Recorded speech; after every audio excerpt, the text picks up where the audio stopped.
మనిషి పాపమనే కాదు, ఏదైనా ఒక దాన్ని ఇష్టపడడానికి కానీ, ఆస్వాదించడానికి కానీ, లేకపోతే ఇంకోటి చేయడానికి కానీ, ఏదైనా సరే తన జీవితంలో తనకి దానిని అప్లై చేసుకోవడానికి ఎక్కువ శాతం దేన్ని ఉపయోగిస్తాడు? మాట్లాడాలి. దేన్ని ఉపయోగిస్తారు? మీరు వెళ్తున్న ప్రదేశంలో మీరు ఉపాధి హామీ పనికి వెళ్తున్నారు. ఆ వెళ్తున్నటువంటి ప్రదేశంలో ఎవరో చెట్టుని జామకాయలు కనిపించాయి, మీకు బాగున్నాయి. ఇప్పుడు ఆ జామకాయలు కనిపించాయి కదా, ఆ జామకాయలు మొట్టమొదటిగా ఏం చూసాయి? కళ్ళు చూసాయి. కళ్ళు చూసిన వెంటనే మీకు ఏం సమాచారం చెప్పింది? మీ కళ్ళు ఏం చెప్పినాయి? మీ హృదయానికి, మీ మనసుకి ఏం చెప్పినాయి? అబ్బా భలే ఉన్నాయే కాయలు అని అన్నది. వెంటనే మీ మనసు ఏమన్నది? తింటే బాగుంటుందని చెప్పేసి నాలుకని స్పందించింది. నాలుక వెంటనే లాలాజారం ఊరగానే అది తిన్నంత ఆనందం వచ్చింది. తర్వాత అప్పుడు వెంటనే ఏం చేసిందంటే మీ మెదడు నడు అని చెప్పేసి ఆ ప్రదేశానికి వెళ్ళడానికి మీ కాళ్ళను ప్రేరేపించింది. దేన్ని ప్రేరేపించింది? కాళ్ళ దగ్గరికి వెళ్ళిన తర్వాత ఇప్పుడు కింద నుంచి పైకి చూశారు, ఆ కాయ ఎలా కోయాలో చూశారు, మొత్తం సంథింగ్. ఇప్పుడు కాయ కోయడానికి ఏం ఉపయోగించారు? చేతులు. దాన్ని తీసుకుని దేని ఉపయోగించారు? నోరు, తర్వాత నాలుక, పొట్లకి వెళ్ళిపోయింది. దీని అంతటికి ప్రాసెస్ ఏంటి? చూపు. ఏంటది? అంటే ఎక్కువ శాతం మన శరీరంలో మన దేహానికి వెలుగు ఇచ్చేది ఏంటి? నీ దేహమునకు నీ కన్నే దీపం, ద లైట్. అది మనకు ఒక వెలుగు లాంటిది, ఒక డోర్ లాంటిది, ఒక ప్రవేశపు మార్గం లాంటిది. అంటే మనిషి పాపం చేయడానికి తన మనసులో ఆలోచించుకోవడానికి కారణమైనటువంటి వెపన్, లేకపోతే ఆయుధం, కారణమైనటువంటి అవయవాలు కన్ను గురించి మనం నేర్చుకుంటూ ఉన్నాం. మన ఆదాము లేకపోతే అవ్వమ్మ చూసిన తర్వాత దాన్ని తినాలనుకునేటువంటి ఉద్దేశంతో ఆమె ముందుకెళ్ళింది. ఆ రోజు నుంచి మన పరిస్థితులు ఇలా అయ్యాయి అనేటువంటి విషయాన్ని మనం గమనిస్తున్నాం. సో ఈ విధంగా జరుగుతున్నటువంటి ప్రదేశంలో ఆ పరిస్థితుల్లో ఏమేమి చూపులు ఉంటాయో మనం నేర్చుకున్నాం. ఒకసారి మీకు ఏమైనా గుర్తుందా? ఏమేమి ఉంటాయన్నాం? సరే, అవన్నీ వద్దు కానీ ఇప్పుడు మనం నేర్చుకునేటువంటి పాఠం ఏంటంటే విషపు చూపు.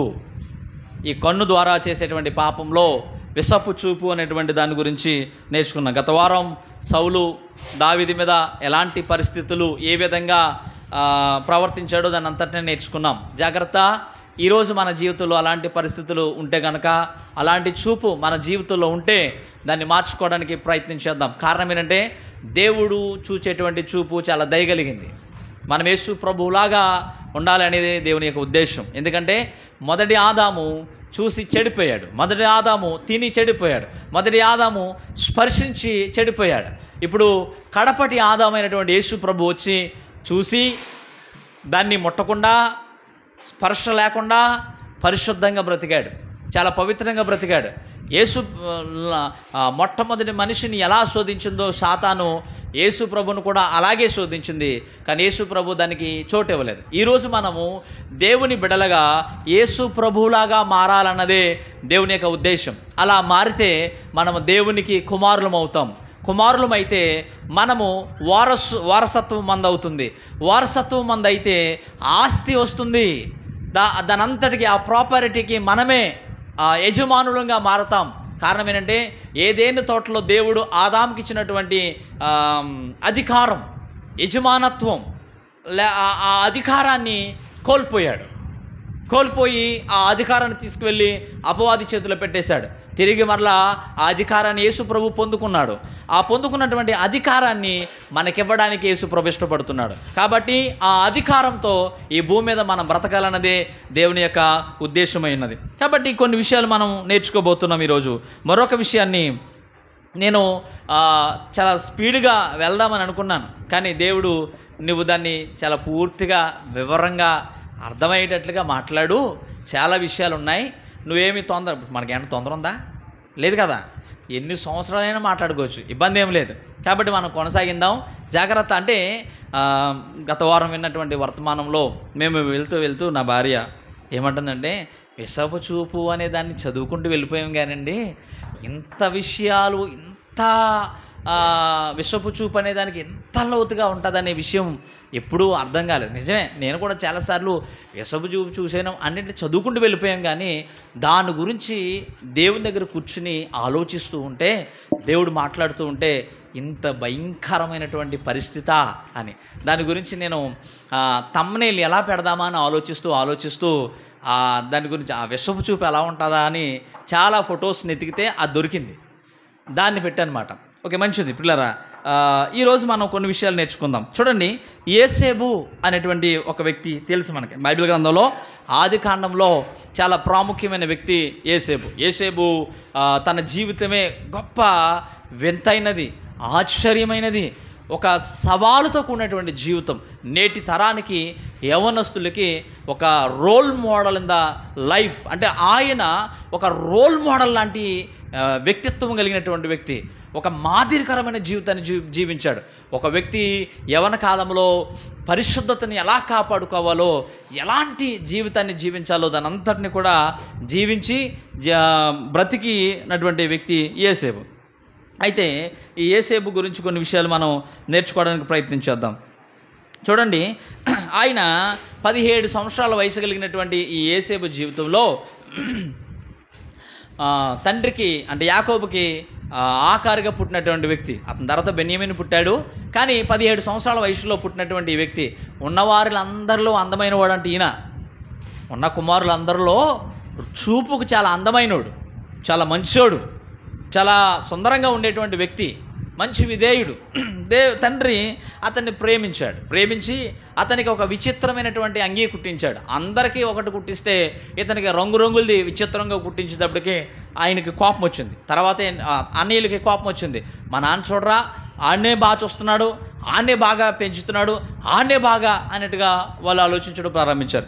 రెండో విషయం ఏంటంటే, ఆయన జల్పా బిల్హా ఆ కుమారులకు సంబంధించిన వారి దగ్గర పెరుగుతుంటే వాళ్ళు ఏం చేస్తున్నారు, మందను తోలుకెళ్ళిన తర్వాత వాళ్ళతో కలిసి మందం వెప్తున్నాడు, మందను తోలుకెళ్తున్నట్టు సమయంలో వాళ్ళు ఏం చేస్తున్నారంటే, అందులో ఉన్నటువంటి మంచి గొర్రె పిల్లల్ని చంపుకుని తినేసి వాళ్ళ నాన్నకి ఏం చెప్తున్నారంటే, నాన్నగారు ఇదిగో ఈసారి మందం తోలుకెళ్ళామా 3 మిస్సు 4 మిస్సు ఏమైనారా, దుష్టమృగాలు తినేసి నాన్నగారు ఉత్తిదే, ఇయే దుష్టమృగాలు, వీళ్ళు తినేస్తున్నారు. ఇలాంటి వాళ్ళు కూడా ఉంటారు కదా కుటుంబాల్లో. అబద్ధాలు చెప్పి దోసుకుని తినేవాళ్ళు ఉంటారు, అబద్ధాలు చెప్పి ఆస్తులు రాయించుకునే వాళ్ళు ఉంటారు, అబద్ధాలు చెప్పి పిల్లరా మోసం చేసేవాళ్ళు ఉంటారు. ఇలాంటి ఆ దుర్భరమైనటువంటి జీవితాన్ని వాళ్ళు జీవిస్తూ ఉన్నారు. అలా జీవిస్తున్నప్పుడు ఆయన చూసి ఉత్తిదే నాన్నగారు, వీళ్ళు తినేశారు. వాళ్ళు ఏం చేసేవారు అంటే మందను తోలుకెళ్తున్నప్పుడు డబ్బులు అవసరం అవ్వడం, స్త్రీలు అవసరం అవ్వడము, లేకపోతే అక్కడ తినడానికి తాగడానికి అవసరమైనప్పుడు వాళ్ళు ఏం చేశారంటే కొన్ని గొర్రెలను తీసి వాళ్ళకి ఇతరులకు ఇచ్చేసేవారట. వాళ్ళు అమ్ముకుని బతికేవారట, అమ్ముకుని జీవించేవారట. ఆ చెడుతనాన్ని అంతటిని కూడా ఇప్పుడు నమ్మకంగా వాళ్ళని బాగా చూసుకుంటాడు కదా అని కుమారులకు అప్పగిస్తే వాళ్ళు ఏం చేస్తున్నారు, ఇప్పుడు తండ్రిని మోసం చేస్తున్నారు. ఈయన చూసిందంతా వెళ్ళి ఉత్తిదే నాన్నగారు వాళ్ళు పలానా పెద్దన్నయ్య అమ్మేసుకున్నాడు, చిన్నోడు ఎలా చేశాడు, మూడోవాడు ఎలా చేశాడు, నాలుగోవాడు ఎలా చేశాడు అని వాళ్ళు చెడుతనాన్ని అంతటిని కూడా వెళ్ళి వాళ్ళ నాన్నకి చెప్తూ ఉంటే వాళ్ళకి కోపం వచ్చింది, అతని మీద కోపం వచ్చింది, ద్వేషం ప్రారంభమైంది. రే మనం చేసే పనులన్నీ కూడా చెప్పేస్తున్నాడు అని వాళ్ళకి కోపం వచ్చి ఆ వ్యక్తి మీద అసూయతో చూడడం ప్రారంభించారు. మంచిగా చూడడం లేదు. ఈరోజు నిజం మాట్లాడితే ఉలుకు పడతారంట కదా, నిజం మాట్లాడితే మనం శత్రువులం అయిపోతాం. ఎందుకని మనం చూసింది చెప్తే మన మీద పగపడతా ఉంటారు. జాగ్రత్త కలిగి ఉండండి, ఆ రీతిగా మనం ఉండడానికి ప్రయత్నించేయద్దు. అలా ఆ విధంగా వాళ్ళు ప్రవర్తించారు. తర్వాత ఒకసారి 4వ వచనం చదివేశాం కదా, 8వ వచనం కూడా 5వ వచనం చదువుదాం సార్. చూడండి, యోసేపు ఒక కలకని తన సహోదరులతో అది తెలియచెప్పగా వారు అతని మీద మరీ పగబట్టిరి. అతడు ఇక్కడ చూడండి, బైబిల్లో దేవుడు రాయించడంలో చాలా గొప్పగా రాయించాడండి. మొట్టమొదటిగా వీళ్ళు ఏం చేశారంటే, తండ్రి దగ్గరికి వెళ్ళి వీళ్ళు చెడుతానని అంతటిని చెప్తున్నాడని చెప్పి, వీడు చాడీలు చెప్తున్నాడు, కొండేలు చెప్తున్నాడు అని చెప్పేసి వాడి మీద పగబట్టారు. పగబట్టి మొత్తం మీద వాళ్ళ మనసులో దాచుకున్నారు. రెండోసారి ఏం చేశారంటే, వాళ్ళ నాన్న ఆడికే బట్టలు కొంటాడని చెప్పేసి అసూయ పడి మొత్తం మీద వాడి మీద కోపం పెట్టుకున్నారు. మూడోసారి ఏం చేస్తున్నారంటే ఆయనకు ఒక కళ వచ్చింది. ఆ కళ వెళ్ళి అనయా నాకు కళ వచ్చిందిరా, మనందరం చేలో పని చేస్తున్నాం, నా పనులు ఉన్నాయి, నా పనులు లేచి నిలబడితే మీ 11 వచ్చి నాకు సాగిలు పడుతున్నారా అని చెప్పేదానికి వాళ్ళు కోపం వచ్చి మరీ పగబట్టారంట. అంటే దానికి కొంచెం డోస్ పెంచుకుని వాళ్ళు ఆ విధంగా జీవిస్తూ ఉన్నారు. తర్వాత ఒకసారి 8వ వచనం చదువుదాం. అందుకు అతని సహోదరులు, నీవు నిశ్చయముగా మమ్మల్ని నేలెదవా, మా మీద నీవు అధికారి వగుదువా అని అతనితో చెప్పి అతని కళలను బట్టి అతని మాటలను బట్టి అతని మీద మరింత పగబట్టిరి. చూడండి, మొట్టమొదటిగా పగబట్టారు, మరీ పగబట్టారు, మరింత పగబట్టారు. ఇంకా అది ఓర్చుకోలేనిది, సహించలేనంత విపరీతమైపోయినటువంటి స్థాయికి వెళ్ళిపోయింది. తర్వాత 11వ వచనం ఒకసారి చదువుదాం. అతని సహోదరులు అతని యందు అసూయపడిరి, అయితే అతని తండ్రి ఆ మాట జ్ఞాపకం ఉంచుకొనెను. ఎందుకు అసూయపడ్డారు? ఆయన మనలో కళ వచ్చింది, ఆ కళ భావం చెప్తున్నారు. అన్నయ్య నాకు ఇంకో కళ వచ్చింది. ఏంట్రా అంటే వాళ్ళకి చెప్తున్నాడు, నేను నిలబడున్నాను, సూర్యుడు చంద్రుడు 11 నక్షత్రాలు నాకు దగ్గర సాగిలి పడతాయనంటే వాళ్ళ నాన్న అన్నాడు, ఏంటి బాబు మేమంతా నీకు సాగిలి పడతామా అనే మాట. అవి చెప్పగానే వాళ్ళకి అసూయ ప్రారంభమైంది. ఈ అసూయ ప్రారంభమైంది. ఎప్పుడైతే ప్రారంభమైందో వాళ్ళ పరిస్థితులు ఎలా మారిపోయాయో మనం ఒకసారి గమనిస్తే వాళ్ళు చూడండి, అసూయ అనేది మనిషి భ్రష్ట స్వభావముల నుంచి ఈ అసూయ పుడుతుంది.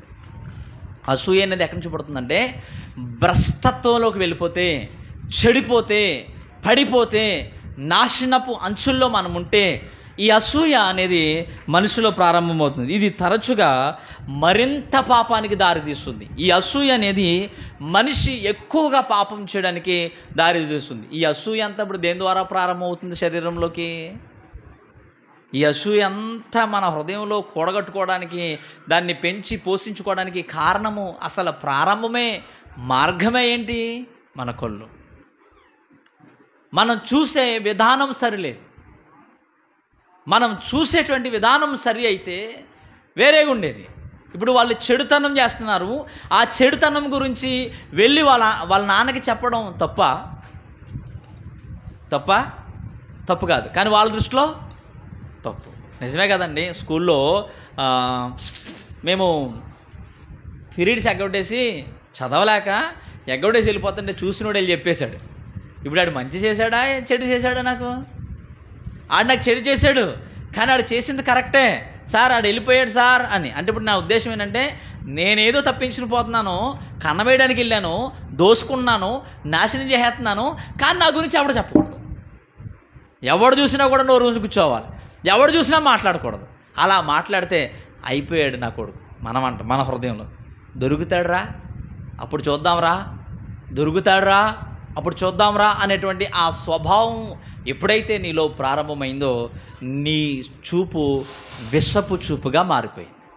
దొరుకుతాడు, సమయం కోసం ఎదురు చూద్దాం, మాకు టైం వస్తుందిరా అనేటువంటి ఆ స్వభావం ఎవరి హృదయంలో ఉంది అంటే అది అసూయ. అది విషాన్ని వెళ్ళగ్రక్కేటువంటి సమయం కొరకు ఎదురు చూస్తున్నాం. జాగ్రత్త, అలాంటి స్వభావాలతో మీరు ఉన్నారేమో, అలాంటి పరిస్థితుల్లో మనం ఉన్నామేమో, అలాంటి అవకాశాల కోసం ఎదురు చూస్తున్నామేమో. ఆ అవకాశం రాగానే ఆ వ్యక్తి మనకి దొరికినప్పుడు మనం ఏం చేస్తామో తెలుసా? దాని అంతటితో నింపుకుంటామేమో. నువ్వు ఆ పరిస్థితుల్లో ఉద్రేకమో కోపమో దొరకాడేమో, నువ్వేదైనా చేసేయచ్చు. కానీ యేసేపు జీవితంలో అదే జరిగింది. అది మనం ఒకసారి ఆలోచించడం ప్రారంభిస్తే చూడండి, 17వ వచనం చదువుతాం. అందుకు ఆ మనుషులు, ఇక్కడ నుండి వారు సాగి వెళ్ళిరి, వారు దోతానుకు వెళ్ళుదము రండని చెప్పుకొనుట వింటినని చెప్పాను. అప్పుడు యోసేపు తన సహోదరుల కోసం వెళ్ళి దోతానులో వారిని కనుగొనెను. అతడు దగ్గరకు రాకమునుపు వారిని దోతానులో కనుక్కున్నారు. ఒక ప్రదేశంలో ఎక్కడున్నారో మనలో అప్పట్లాగా మనకి ఫోన్లు ఏమి లేవు కదండి. ఎక్కడున్నారా అంటే అడవుల్లో కూడా పనిచేస్తున్నాయి ఇప్పుడు ఫోన్లు. ఇంతకుముందు నేను ఏజెన్సీ ప్రాంతానికి వెళ్ళినప్పుడు వారం రోజులు అక్కడ ఉన్నప్పుడు 0 నెట్వర్క్ ఏమి ఉండేది కాదు. నేను ఉన్నానో పోయానో ఎవరికేం తెలియదు కాదు. నేను ఆ కొండ దిగి కిందకు వస్తే నా ఫోన్లు పనిచేసాయి. ఇప్పుడు అక్కడ కూడా ఫోన్లు పనిచేస్తున్నాయి. జియో నెట్వర్క్ మొత్తం ప్రపంచమంతా అంటే భారతదేశం అంతా కూడా పాకేసింది. ఆ రోజుల్లో అలాంటివి ఏమి లేవు కదా.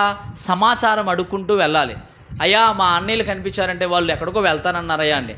వాళ్ళు ఉన్నటువంటి ప్రదేశం నుంచి 20 కిలోమీటర్ల దూరం నడుచుకుంటూ వెళ్ళి ఆ అన్నయ్యని కనుగొన్నాడు.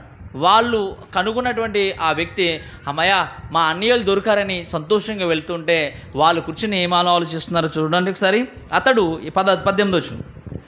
అతడు దగ్గరకు రాకమునుపు వారు దూరం నుండి అతని చూచి అతని చంపుటకు దురాలోచన చేయడం ప్రారంభించారు. చూడండి ఒకసారి. ఈ విషపు స్వభావం, ఈ విషపు చూపు, మనం చూసేటువంటి విధానాన్ని మార్చుకోవాలి. ఇప్పుడు ఆ ప్రదేశంలో ఆడేం తప్పు చేశాడురా, మనం చేసిందే చెప్పాడు కదరా, మనం తప్పు చేస్తున్నాం కాబట్టి ఆడు చెప్పాడురా, తప్పేంటి అని అనుకుంటే అయిపోయేది అక్కడతోటి. కానీ అలా కాదు, ఆ విధంగా జరగలేదు, అక్కడ ఆ పరిస్థితులు రాలేదు. కాబట్టి మనం కొంచెం ఆలోచన చేస్తే మనము ఇక్కడ ఆలోచించేది వారి దూరం నుంచి వారి హృదయంలో ఉన్నటువంటి దురాలోచన ఏంటి? కంటికి కనబడగానే చంపేద్దాం రావండి, రక్త సంబంధాన్ని మర్చిపోయారు. ఆడు మన రక్తం, మన తమ్ముడు, చంపేద్దాం అనేటువంటి ఆ దురాలోచనతోనే వాళ్ళు ఆలోచిస్తున్నారు. కానీ ఆడు మన తమ్ముడు కదా, మన రక్త సంబంధి కదా, మనం మంచి కోసమే కదా, లేకపోతే మనం చేసిన తప్పే కదా వాడు చెప్పాడు అని వాళ్ళు తప్పుడు సరి చేసుకునేటట్టుగా లేరు, కానీ వాళ్ళు సమర్థించుకుంటున్నారు. ఈ రోజుల్లో సమాజంలో సమర్థించుకునేటువంటి వాళ్ళు ఎక్కువైపోయారు. వాళ్ళు తప్పు చేసినా కూడా మాదే కరెక్ట్ అన్నట్లుగా వాళ్ళు జీవిస్తూ ఉన్నారు. జాగ్రత్త పిల్లరా, మనము విషపు స్వభావంతో మనం ఉంటే మన చూసే విధానం అంతా కూడా మారిపోతుంది. వాళ్ళు ఎలా చూస్తున్నారు? ఇప్పుడు వాడిని ఒక శత్రువు కింద చూస్తున్నారు, ఒక దూరపు వ్యక్తిగా చూస్తున్నారు. వాడు మాకు సంబంధించిన వాడు కాదులే అన్నట్లుగా చూస్తూ ఆ వ్యక్తిని చంపడానికి వాళ్ళు వెనుకాడట్లేదు. ఈ రోజుల్లో చాలామంది భయంకరమైనటువంటి పరిస్థితులు కనబడుతున్నాయి.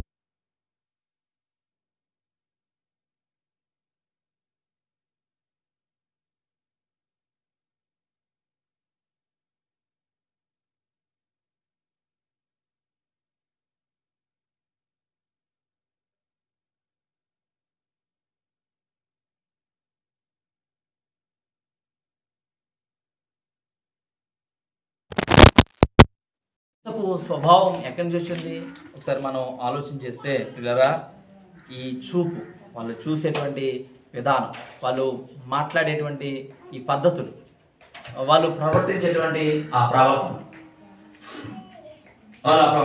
కాబట్టి వాళ్ళు ఏం చేశారంటే అతన్ని చంపుటకు దురాలోచన చేశారు. ఈరోజు ఆ విషపు చూపు మనం కలిగి ఉంటే మనం దేనికైనా తెగిస్తాము. ఇప్పుడు అది మన హృదయంలో ఉందనుకోండి, ఆ చూసే విధానం మన హృదయంలో ఉందనుకో, ఇప్పుడు మనం దురాలోచన చేయడం ప్రారంభిస్తాం. చంపడమా, నాశనం చేయడమా, అవకాశం కోసం ఎదురు చూడడమా అన్నట్లుగా మనం ఎప్పుడైతే మన హృదయంలో కక్షను పెంచుకుంటున్నామో, కోపాన్ని పెంచుకుంటున్నామో, ఉద్రేకాన్ని పెంచుకుంటున్నామో, మనము ఏం చేస్తున్నామో అది అర్థమవుతుంది. ఆ సమయం రాగానే దాన్ని మనం అప్లై చేస్తాం. అయిపోయిన తర్వాత అయ్యో అని బాధపడతాం. కాబట్టి ఇలాంటి బలహీనమైన స్వభావంలో మనం ఉండి మనం ఎలా బ్రతికేస్తున్నాం, సమాజంలో ఎలా జీవించేస్తున్నాం, ఇదంతా మన హృదయంలో ఈ స్వభావం ఎక్కడి నుంచి వచ్చిందంటే మనం చూసే విధానం సరిలేకపోవటం కదా. అంతేనా? అవునా కాదా? అవునా కాదా? మనం చూసేటువంటి విధానం సరిగ్గా ఉంటే మనము తప్పు చేస్తామా? చేయం. కాబట్టి వాళ్ళు దూరం నుంచి చూసి వాళ్ళ హృదయంలో కలిగినటువంటి దురాలోచన. ఈరోజు మన హృదయం, మన చూపు చూడడమే కాదు, అది మన చేత చెడు పనులు కూడా చేపిస్తుంది అనే విషయాన్ని గమనిద్దాం. తర్వాత వాళ్ళు చూడండి, వాళ్ళు ఏమంటున్నారంటే 19 వచ్చిన వారు ఇదిగో ఈ కలకనవాడు వచ్చుచున్నాడు, వీని చంపి ఇక్కడనున్న ఒక గుంటలో పారవేసి దుష్టముఖము వీని తినివేసినని చెప్పుదుము. అప్పుడు వీని కలలే మగును చూతము రండని ఒకరితో ఒకడు మాట్లాడుకొనిరి.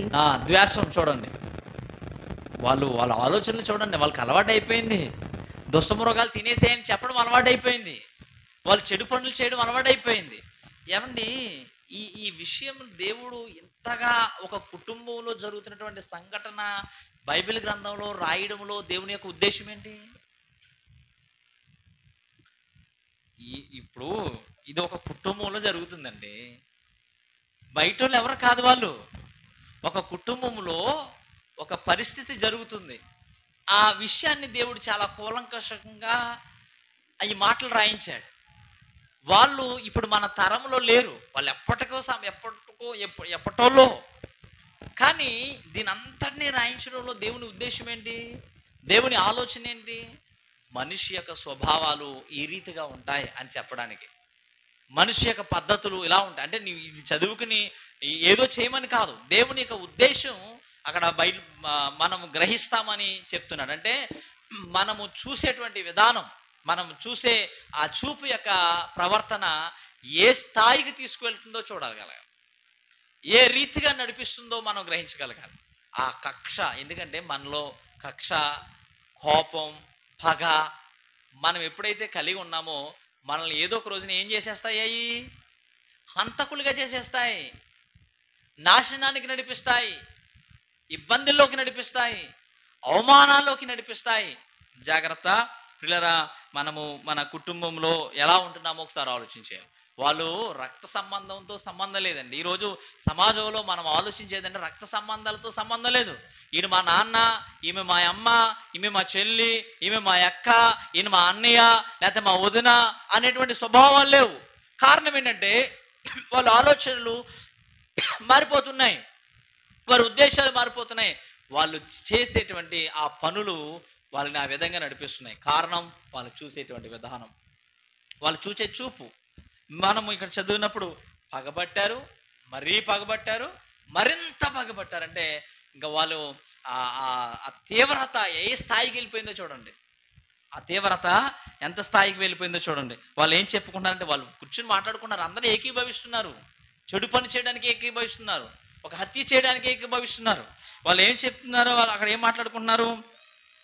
వీడిని చంపేసి ఇక్కడ ఉన్నటువంటి ఒక గుంటలో పారవేసి దుష్టమృగం తినేసింది. అంటే వాళ్ళు హత్య చేద్దాం, ఆ హత్య చేసిన తర్వాత దాన్ని కప్పుపుచ్చుకుందాం, దాన్ని ఎలా సమాచారాన్ని బయటికి తీసుకెళ్దామంటే అడవి మృగాలు తినేశాయి, ఒడొస్తున్న దారిలో సింహం తినేసింది, దుష్ట మృగాలు తినేశాయి అని చెప్దాం అనేటువంటి ఆలోచనలు వారు ఆ విధంగా కలిగి ఉన్నారు. ఆ విధంగా కలిగి ఉన్నటువంటి ఆ పరిస్థితుల్లో రూబేన్ వెళ్ళి, ఒరే ఆడు ఎంత మన రక్త సంబంధి కదా అని కాపాడదన్న ఉద్దేశంతో, ఒరే ఆడు ఎంతైనా మన రక్త సంబంధి, వాడిని చంపొద్దు, మనం ఏం చేద్దామంటే ఒక గుంటలో పడేద్దాం, ఆడికి బుద్ధి వస్తుంది, అంటే ఇది మందలించి తప్పిద్దాం, వాడిని భయపెట్టి నడిపిందాం, విడిపిందాం అన్నట్లుగా ఆలోచన చేశాడు. సరే ఏం చేద్దాం, మొత్తం మీద వాళ్ళు ఆ పెద్దోడు మాట విన్నారు, ఒరే ఆడు ఎంతైనా మన సంబంధే కదా అంటే ఆయన కొంచెం ఆలోచించడం ప్రారంభించాడు. తన చూపు మార్చుకున్నాడు. తను చూసే విధానం ఎలా ఉందంటే, వాడు నా రక్త సంబంధి కదా, నా తమ్ముడు కదా, నా తండ్రికి పుట్టినోడు కదా, నా మనిషి కదా, నీ చంపడం తప్పు కదా అనేటువంటి ఆలోచనలు ప్రారంభమయ్యాయి. ఆ వ్యక్తి చూసే విధానం వేరేగా ఉంది, మిగతా వాళ్ళు చూసేటువంటి విధానం వేరేగా ఉంది. ఇప్పుడు వెళ్ళి కాపాడదామని ప్రయత్నం చేసి గుంటలో పడేసి ఎక్కడికో వెళ్ళాడు. అంటే వీళ్ళు అలా వెళ్తే వీడిని తీసుకుని ఇంటికి పోదామని. ఈ లోపు వాళ్ళు ఏం చేస్తున్నారంటే ఆ గుంటలో పడిపోయినటువంటి ఆ వ్యక్తిని పడేసిన తర్వాత వాళ్ళు కూర్చుని మాట్లాడుకుంటూ వాళ్ళు అలా చూస్తున్నారు. అటుగా పోవచ్చున్నటువంటి వ్యక్తులు ఇస్మాయేలీలు ఐగుప్తుకు వెళ్తూ కనిపించారు. గిలాదు నుంచి వాళ్ళు ఇస్మాయేలీలు ప్రయాణం చేయడం ప్రారంభించారు. అప్పుడు అందులో ఉన్నవాడికి మరొక ఆలోచన పుట్టింది, రే ఈయన్ని చంపితే మనకేం వస్తుందిరా, ఈయన్ని అమ్మేస్తే ఎటో గట్టు పోతాడు, ఆ బానిసగా అమ్ము పాడేద్దాం, అప్పుడు తెలుస్తుంది వీడి కలలేమవుతాయో ఈడేమవుతాడో చూద్దాంరా, మనందరం వీడికి సాగిలు పడతామా, మనందరం వీడికి లోబడాలా, ఈడు మనల్ని పాలిస్తాడా, ఈడు మనల్ని నిలబడి చేస్తాడా అనేటువంటి ఆ స్వార్థపు ఆలోచనలో వీడు ఐగుప్తుకు వెళ్ళిపోతే అక్కడ చూద్దాంరా అన్నట్టుగా ఆలోచించి వాళ్ళు ఏం చేశారంటే 25 వచనం చదువుదాం. వారు భోజనం చేయ కూర్చుండి కన్నులెత్తి చూడగా ఐగుప్తునకు తీసుకొని పోవుటకు గుగ్గిలము మస్తకియ బోలమును మోయిచున్న బోలమును మోస్తున్నటువంటి ఒంటెలతో ఇష్మాయేలీయులైన మార్గస్థులు గిలాదు నుండి వచ్చిచుండిరి. అప్పుడు యూదా, మనము మన సహోదరుని చంపి వాని మరణమును దాచిపెట్టినందువలన ఏమి ప్రయోజనము, ఈ ఇష్మాయేలీలకు వానిని అమ్మి వేయదము రండి, వాడు మన సహోదరుడు, మన రక్త సంబంధి కదా, వానికి హాని ఏమీ చేయరాదని తన సహోదరులతో చెప్పాను. అందుకు అతని సహోదరులు సమ్మతించిరి. చూడండి, ఈ మాటలు వాటిని మనం చదువుతున్నప్పుడు ఆ మాటలు రాయించడంలో అక్కడ జరుగుతున్నటువంటి సంభాషణ ఏంటి? వాడు మన రక్త సంబంధి కదా. ఈ రోజుల్లో రక్త సంబంధాలు ఏమైనా ఉన్నాయండి? సమానత్వాలు ఉన్నాయా? సంతోషంగా బ్రతుకుతున్నారా? సొంత అన్నదమ్ములు, ఒకే తండ్రికి పుట్టిన అన్నదమ్ములు, ఒకే తల్లి, ఒకే రక్తం, ఆ రక్తంలో ఉన్నటువంటి సొంత అన్నదమ్ములు ఈరోజు బద్ధ శత్రువులు అయిపోయారు. ఎందుకురా అంటే భూముల దగ్గర, ఎందుకురా అంటే ఆస్తుల దగ్గర, ఎందుకురా అంటే ఆన్నే చూస్తారు అన్నట్లుగా వాళ్ళు ఆలోచిస్తూ ఎలాంటి భయంకరమైన పరిస్థితుల్లో ఈ సమాజం సాగుతుందో ప్రియమైన సంగమా మనం గమనించాలి. నీ సహోదరుని నువ్వు ఎలా చూస్తున్నావు? నీ సహోదరుని నువ్వు ఏ విధంగా, ఏ ఉద్దేశంతో చూస్తున్నావు? ఎలాంటి ఆలోచనలు కలిగి ఉన్నావు? ఎలాంటి నిర్ణయాలు కలిగి ఉన్నావు? ఏ విధమైనటువంటి పిల్లరా ప్రవర్తన కలిగి ఉన్నావు? నీ బంధం గుర్తొస్తుందా? మధ్యలో నీ బంధం, ఆ వ్యక్తికి నీకున్నటువంటి ఆ బాండేజ్ ఏదైతే ఉందో అది నీకు గుర్తొస్తుందా? నా అన్నే కదా, నా తమ్ముడే కదా, మా అమ్మే కదా, మా చెల్లె కదా, నా నా నా బంధువే కదా, నా స్నేహితుడే కదా, నా పొరుగువాడే కదా అని ఎందుకు ఆలోచించలేకపోతున్నాం? అందుకే దేవుడు తన ఆజ్ఞలలో రాయించినప్పుడు నిన్ను వలె నీ పొరుగు వారిని ప్రేమించు అని ఆ మాట అంత ఖండితంగా ఎందుకు చెప్పాడైనా? యేసు ప్రభు ఈ లోకానికి వచ్చిన తర్వాత, ప్రభువా మరి ఆజ్ఞలు ఉన్నాయి కదా, అందులో ఏవి ప్రాముఖ్యమైనవి అని మాట్లాడితే అక్కడ ఆ వ్యక్తి అంటాడు, నిన్ను అదేంటిది నీ దేవుడైన యెహోవాను పూర్ణ హృదయముతోనూ పూర్ణ ఆత్మతోనూ సేవించము, నిన్ను వలె నీ పొరుగు వారిని ప్రేమించము. ఆ రెండిటిని క్రోడీకరించేశాడు దేవుడు. 10 ఆజ్ఞలను రెండిట్ల కింద చేసేసాడు. ఆ రెండిట్లో ఆ 10 ఆజ్ఞలు ఇమిడి ఉన్నాయి. నిన్ను వలె నీ పొరుగు వారిని ప్రేమించు. అది నీ అన్న కావచ్చు, నీ భార్య కావచ్చు, నీ స్నేహితురాలు కావచ్చు, నీ బంధువు కావచ్చు, నీ కుటుంబంలో ఎవరైనా కావచ్చు. అరే నీ ఒక్కరి దానివే సంపాదించుకోవాలి, నీకే ఉండాలి, నాకే రావాలి, మొత్తం నాదే అనేటువంటి స్వభావం నీకు ఉన్నప్పుడు నీ పక్కోడు కూడా మనిషేగా, నీలాంటి ఆశ ఉంటుందిగా, నీలాంటి కోరికలు ఉంటాయిగా, అతను కూడా బతకాలిగా, అతను కూడా తినాలిగా. జాగ్రత్త పిల్లరా, మనం ఏం చేస్తున్నాం? మన ఆలోచనలు ఎలా ఉన్నాయి? మన చూపు ఎలా ఉంది? మన ప్రవర్తన ఎలా ఉంది? చూడండి, వాళ్ళు చూసేటువంటి ఆ చూపుకి అందరూ ఏకీభవించారు. అక్కడ అసూయ అనేది ప్రారంభమైంది, ద్వేషం అనేది ప్రారంభమైంది. అక్కడ వాళ్ళు మాట్లాడుకునేటువంటి ఆ సంభాషణ అంతా కూడా చాలా తీవ్రతకు తీసుకువెళ్తుంది. చాలా భయంకరమైనటువంటి ఆ పరిస్థితికి వారు వెళ్తున్నారు. వాడిని చంపేస్తే ఏం ప్రయోజనం? వాడు ఎంతైనా మన రక్త సంబంధి కదా అనేటువంటి ఆ మనసు యోధాకు రాగానే వాళ్ళు ఏం చేశారో చూద్దాం. 28వ వచనం. మిద్యానీయులైన వర్తకులు ఆ మీదుగా వెళ్ళుచుండగా వారు ఆ గుంటల నుండి యోసేపును పైకి తీసి ఆ ఇష్మాయేలీయులకు 20 తులముల వెండికి అతనిని అమ్మి వేసిరి. వారు యోసేపును ఐగుప్తునకు తీసుకొని పోయిరి. వాళ్ళు స్వార్థపు స్వభావంతో వాళ్ళు అమ్మేశారు. అయితే ఇక్కడ మనం గమనించవలసింది ఏంటంటే, వాళ్ళు చెడు పని చేశారు, కానీ ఆ విధంగా చెడు పని చేయడానికి దేవుడు వాళ్ళని వాడుకున్నాడు. మనం ఇక్కడ గమనించవలసింది ఏంటంటే, వాళ్ళు ఆ విధంగా అలాంటి పని చేయడానికి దేవుడు వాళ్ళని ఎందుకు వాడుకున్నాడు అంటే, దేవుడు అలా వాడుకుంటాడా అంటే వాడుకున్నాడు. వాళ్ళు అప్పటికే భ్రష్టులు అయిపోయారు, వాళ్ళు అప్పటికే చెడిపోయారు, వాళ్ళు అప్పటికే బలహీనమైపోయారు, అప్పటికే వాళ్ళు నాశనానికి వెళ్ళిపోయారు, అప్పటికే వాళ్ళు దేవునికి దూరం అయిపోయారు.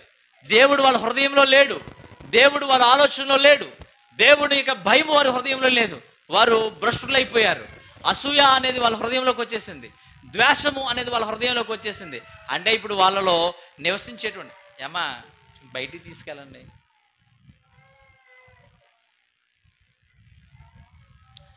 వాళ్ళు ఆ విధమైనటువంటి పరిస్థితికి వెళ్ళిపోయారు. కాబట్టి ఇప్పుడు ఒక మంచి పని చేయడానికి దేవుడు వాళ్ళని వాడుకున్నాడు, చెడు పని చేయడానికి కాదు. ఎందుకంటే వాళ్ళు అలా ప్రవర్తించకపోతే యోసేపు అనేవాడు ఐగుప్తుకి వెళ్ళడు. ఐగుప్తుకు వెళితేనే కదా యోసేపుకి ఇచ్చినటువంటి కళలు నెరవేరుతాయి, ఆ దర్శనాలు నెరవేరుతాయి. కాబట్టి ఇక్కడ మనం గమనించవలసినటువంటి కొన్ని విషయాలు ఇక్కడ నేర్చుకోవాలి. చూడండి, యోసేపు యొక్క బాల్య దినములలో తన అన్నలు అతన్ని ఎడల కలిగి ఉన్నటువంటి ద్వేషము లేక అసూయ చేత అతన్ని ఐగుప్తుకు వెళ్ళుచుండున్నటువంటి వర్తకులకు దాసునిగా అమ్మేశారు. యోసేపు పట్ల అన్నలకు ఉన్నటువంటి ద్వేషం పుట్టడానికి కొన్ని కారణాలు లేకపోలేదంట. బైబిల్లో మనం ఒకసారి ఆలోచన చేస్తే యోసేపు మీద తన అన్నలకి ద్వేషం పుట్టడానికి కొన్ని కారణాలు ఉన్నాయి, కొన్ని పొరపాట్లు ఉన్నాయి, కొన్ని విషయాలు బైబిల్లో దాగి ఉన్నాయి. ఏంటి అని ఆలోచన చేస్తే కారణం ఏంటంటే, మొట్టమొదటిగా తల్లిదండ్రులు తన సహోదరులు, జాగ్రత్త, తల్లిదండ్రులు అయినటువంటి వారు గుర్తించండి. ఇక్కడ తల్లిదండ్రులుగా ఉన్నటువంటి మీరు మీ పిల్లల విషయంలో పక్షపాతం చూపే విధంగా ఉండకూడదు. ఎలా ఉండకూడదు? పక్షపాతపు చూపు మీ హృదయాల్లో ఉండకూడదు, మీ స్వభావాల్లో ఉండకూడదు. చూడండి, ఆయన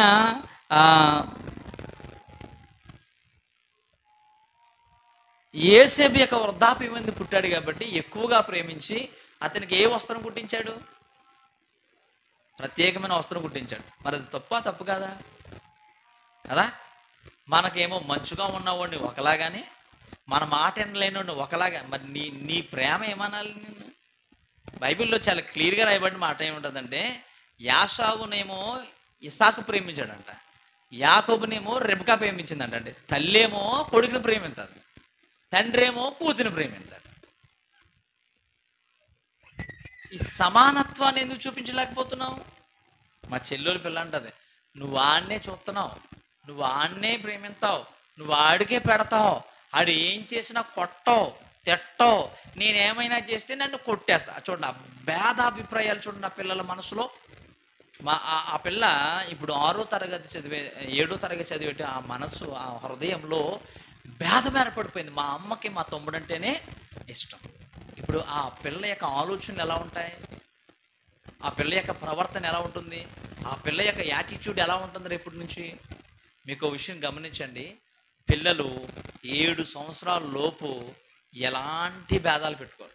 7 సంవత్సరాల లోపు ఎలాంటి భేదాలు పెట్టుకోరు, ఎలాంటి కోపాలు ఉండవు, ఎలాంటి శత్రుత్వాలు ఉండవు, ఎలాంటి కోరికలు ఉండవు. నువ్వేం పెట్టు వాడికి, ఏది చేసాయి, అసలు వాడు బిల్కుల్ వాడికి ఏమీ తెలియదు. 7వ సంవత్సరం దాటగానే వాడికి మెచ్యూరిటీ పెరుగుతుంది. అప్పటి నుంచి వాడు ఆలోచించడం ప్రారంభిస్తాడు.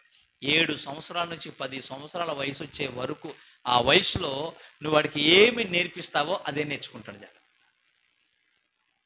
7 సంవత్సరాల నుంచి 10 సంవత్సరాల వయసులో నువ్వు వాడికి బట్టలు కొనిచ్చే విషయంలో కానీ, చెప్పులు కొనిచ్చే విషయంలో కానీ, వాడి స్టడీ విషయంలో కానీ, వాడి బతుకు విషయంలో కానీ, వాడి ప్రవర్తన విషయంలో కానీ, వాడికి నువ్వు చూపే గారం కానీ, వాడికి పెట్టే విధానం కానీ, దాని అంతటినీ కూడా ఆ 3 సంవత్సరాల్లో వాడు నేర్చుకుని వాడి లైఫ్లో నాకు అదే కావాలంటాడు.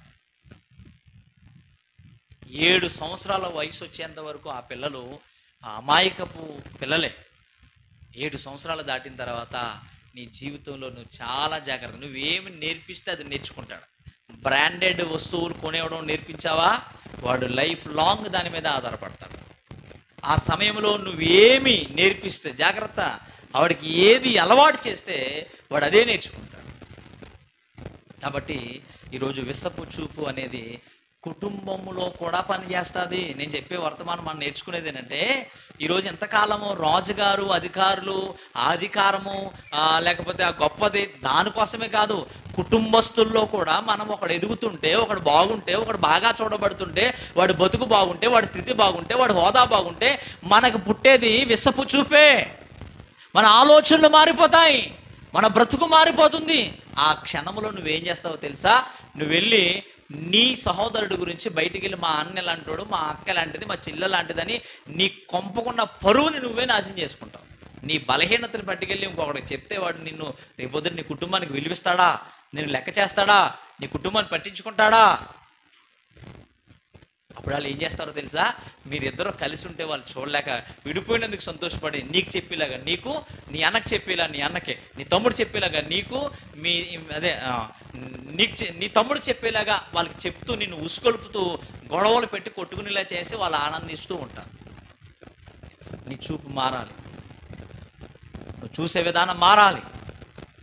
ఆ రోజు ఆ క్షణంలో చచ్చిపోవచ్చు, కానీ ఆ రూబేన్కి, ఆ యోధాకి ఆ పశ్చాత్తాపం ఎందుకు? మేము చేసే తప్పు, వాడు మన సంబంధి, వాడిని చంపేస్తే ఏమొస్తుంది అంటే వాడిని, అక్కడ దాని ఉద్దేశం ఏంటంటే వాడిని సేవ్ చేయాలి.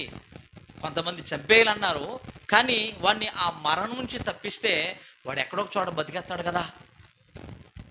దాని ఉద్దేశం ఏంటంటే తెలుసా, ఆ మరణం నుంచి తప్పిస్తే వాడు ఎక్కడో ఒక చోట బతికేస్తాడు కదా, ఎక్కడో ఒక చోట నడిచేస్తాడు కదా, పోన్లే వాడు మనకు దూరమైనా పర్లేదు, చచ్చిపోతే ఉపకారం ఏముంటుంది, వాడు ఏదో ప్రదేశంలో బ్రతికేస్తాడు కదా అనేటువంటి ఆలోచనతో ఆ రోజు వాడిని మరణం నుంచి తప్పించారు. కానీ దేవుని యొక్క ఉద్దేశం నెరవేరక మానలేదు.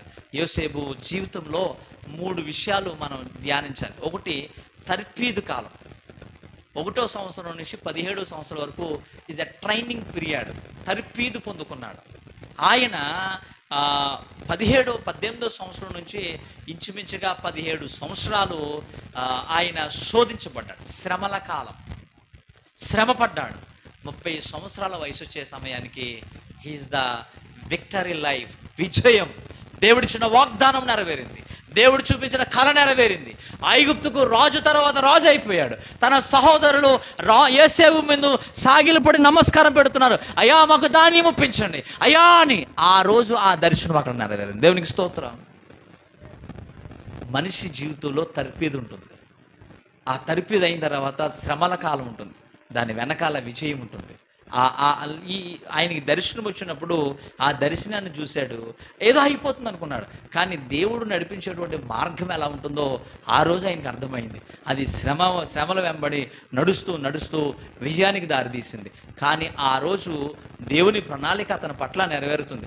ఒక విషయం మీకు చెప్పనా, నీ సహోదరుడు అభివృద్ధి చెందడానికి నీ చెడిపోయిన చూపుని దేవుడు వాడుకున్నాడు. కారణం ఏంటో తెలుసా, నువ్వు విసపు చూపు చూడడం వల్ల వాడు వర్ధిల్లాడు. నువ్వు అలాగే ఉన్నావు, మనం అలాగే ఉన్నాం. అయ్యి బాబోయ్ వీళ్ళు ఇంత ఎదిగిపోయాడా, ఇంత గొప్పడైపోయాడా, ఎక్కడి నుంచి వచ్చేస్తుంది ఇడికి, ఎలా వచ్చేస్తుంది ఇడికి. ఆడు ఏ విధంగా సంపాదించుకోనండి అబ్బా. ఆడు పడుకుంటాడో, వ్యభిచారం చేస్తాడో, తాగుతాడో, తిరుగుతాడో, కన్నమెత్తాడో, దోచుకుంటాడో, లాక్కుంటాడో, ఆడు ఎలాగైనా బతకనే ఉండమ్మా.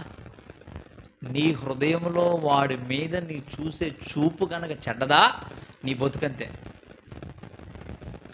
ఆ వ్యక్తి విషపు చూపుతో చూడబడినటువంటి మనుషుల యొక్క చర్యలన్నిటిలో ఆయన నిలబడి ఒక రోజున విజయాన్ని పొందుకున్నాడు.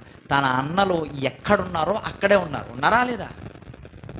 తన అన్నలు ఎక్కడున్నారో అక్కడే ఉన్నారు. దేవుడు చెప్పింది నెరవేరింది. ఆయన సాగిలపడ్డారు. ఆ రోజు యోసేపు కళ్ళండా నీళ్ళు రావడం ఆ రోజు గుర్తొచ్చిండు. దర్శనం మర్చిపోయాడు.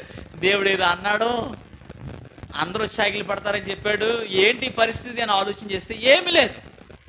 17 సంవత్సరాలు ఏమీ లేదండి, నథింగ్.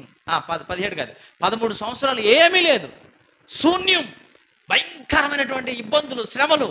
కానీ 13 సంవత్సరాల తర్వాత తన అన్నలు ఆయన ముందు సాగిలపడి, అయ్యా మాకు కొంచెం ధాన్యం ఇప్పించండి.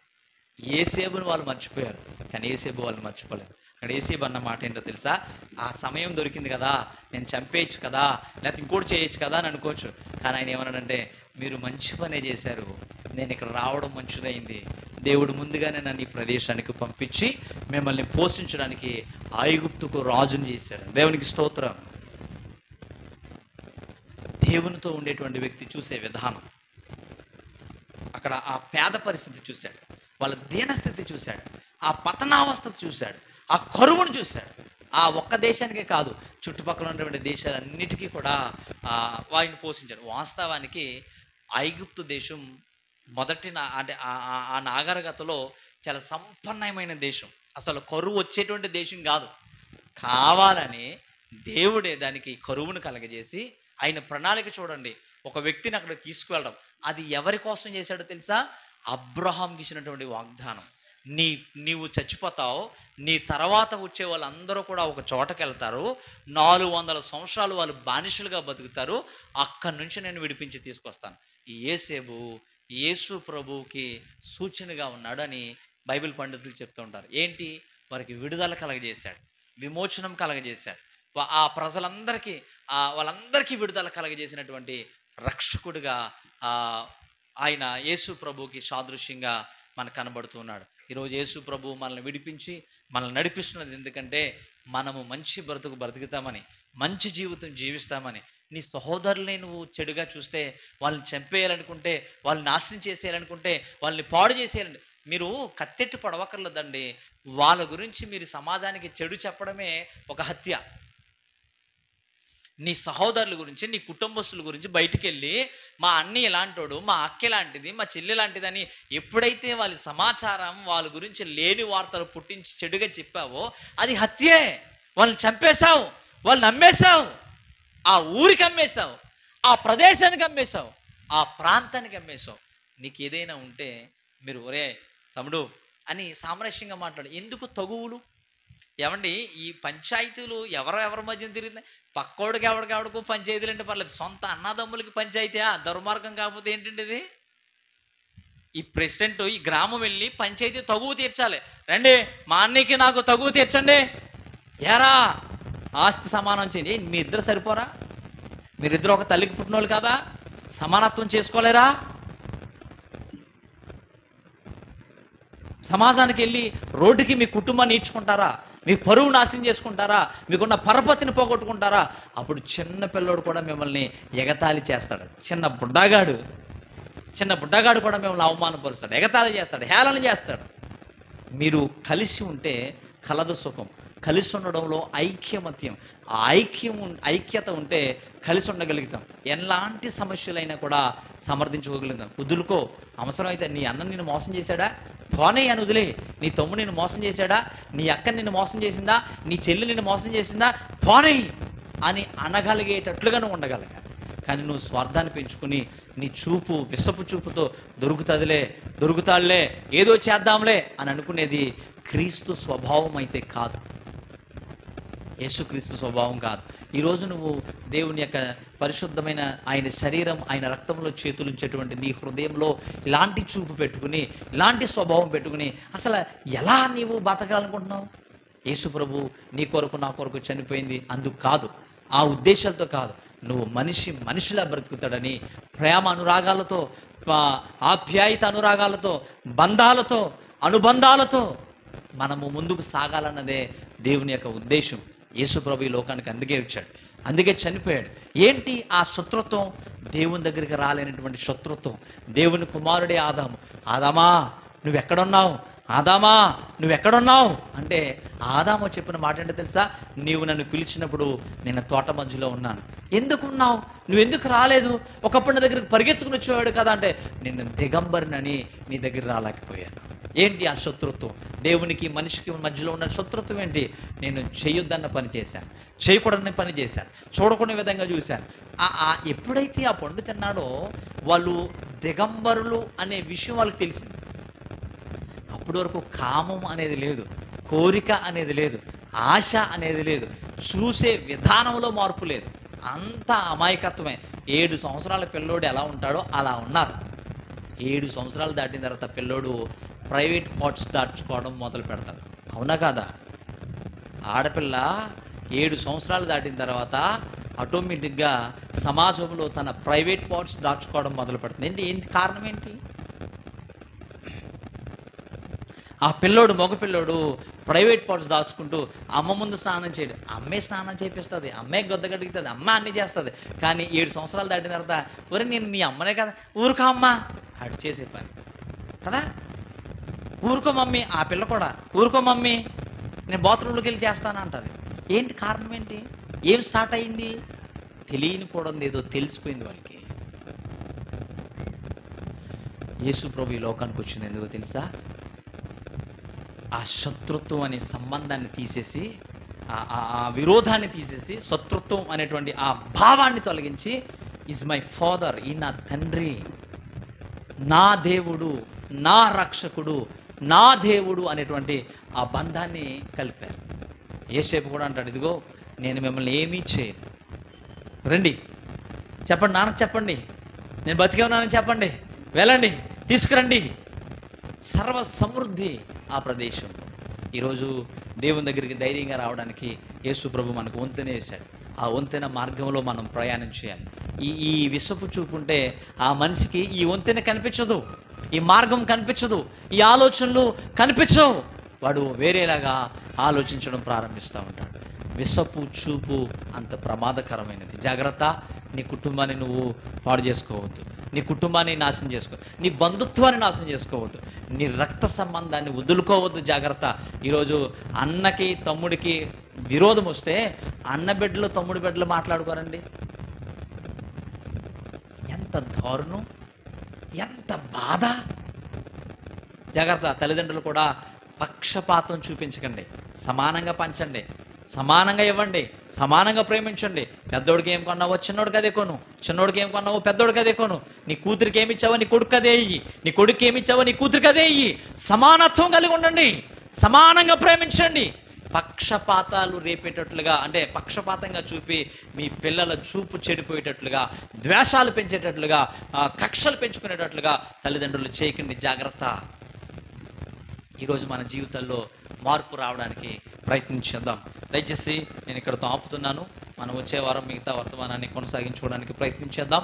దేవుడి మాటలు మన వెనుకల్లో ఫలింపు చేయను గాక. ఆమేన్. ఓకే, ఈ సమయం బలారాధన సమయం. దయచేసి మీ ప్రదేశాల్లో ఉన్నటువంటి మీరు బల్ల తీసుకునే వాళ్ళందరూ కూడా ఎదురుకు రండి. తీసుకోలేనటువంటి వారు వెనక్కి వెళ్ళండి. నేను ఈ